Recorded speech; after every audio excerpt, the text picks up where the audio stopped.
அஸ்ஸலாமு அலைக்கும் வரஹ்மத்துல்லாஹி வபரகாத்துஹு. அல்ஹம்துலில்லாஹ். நபி ஸல்லல்லாஹு அலைஹி வஸல்லம் அவர்களுடைய முழுமையான வரலாற்றை பகுதியாக பார்த்துட்ருக்கோம். அதோட தொடர்ச்சியாக இன்றைக்கி பகுதி 21 வீடியோவில் நபி ஸல்லல்லாஹு அலைஹி வஸல்லம் அவர்கள் மதீனாவுக்கு போகிறதுக்கு முன்னாடி மக்காவில் நடந்த ஒரு சுவாரஸ்யமான நிகழ்ச்சியை பற்றி பதிவு பார்ப்போம். அல்ஹம்துலில்லாஹ். நபி ஸல்லல்லாஹு அலைஹி வஸல்லம் அவர்கள் நபிப்பட்டம் பெற்று 13 ஆண்டு காலம் மக்காவில் நபித்துவ பிரச்சாரம் செய்கிறாங்க. ஆனால் மக்கா காஃபிர்களுக்கு மத்தியில் நபி ஸல்லல்லாஹு அலைஹி வஸல்லம் அவர்கள் எதிர்பார்த்த அளவுக்கு இஸ்லாத்தை கொண்டு போய் சேர்க்க முடியல. இதனால் நபி ஸல்லல்லாஹு அலைஹி வஸல்லம் அவர்கள் இஸ்லாத்தினுடைய வளர்ச்சிக்காக மிகப்பெரிய முடிவு எடுத்து மதீனாவுக்கு இடம்பெயர்ந்து ஹிஜ்ரத் செய்வாங்க.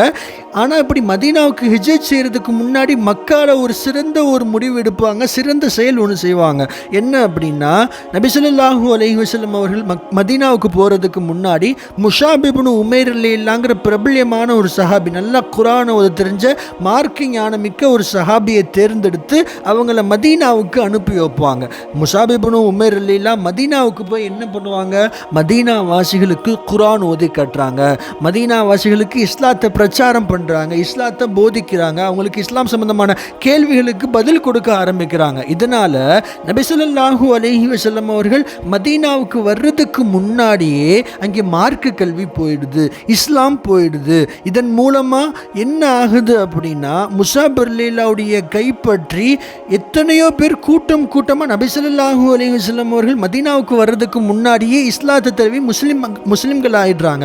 இதோட வெளிப்பாடு எங்கே போய் முடியுதுன்னா, நபி ஸல்லல்லாஹு அலைஹி வஸல்லம் அவர்கள் பின் நாட்களில் மதீனாவுக்கு ஹிஜ்ரத் செஞ்சு வர்ற நேரத்தில் மதீனாவில் ஒரு மிகப்பெரிய கூட்டமே இஸ்லாத்தை ஏற்றுக்கு நபி ஸல்லல்லாஹு அலைஹி வஸல்லம் அவர்களை வரவேற்கிறாங்க. சுப்ஹானல்லாஹ். அப்போ ஒரு மார்க்க கல்வி ஒரு இடத்துல, ஒரு பகுதியில் எவ்வளவு பெரிய மாற்றத்தை கொடுக்குதுன்னு பாருங்களேன். சுப்ஹானல்லாஹ்.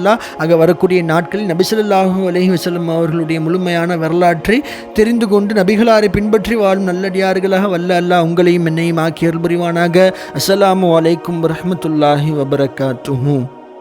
போன்ற இஸ்லாம் சம்பந்தமான விஷயங்களை தினமும் தெரிந்து கொள்வதற்கு நமது சேனலை சப்ஸ்கிரைப் செய்யுங்கள். உங்களுக்கு தெரிந்த மற்ற முஸ்லிம்களுக்கும் இதை பகிருங்கள். அல்லாஹ் கபூல் செய்வானாக.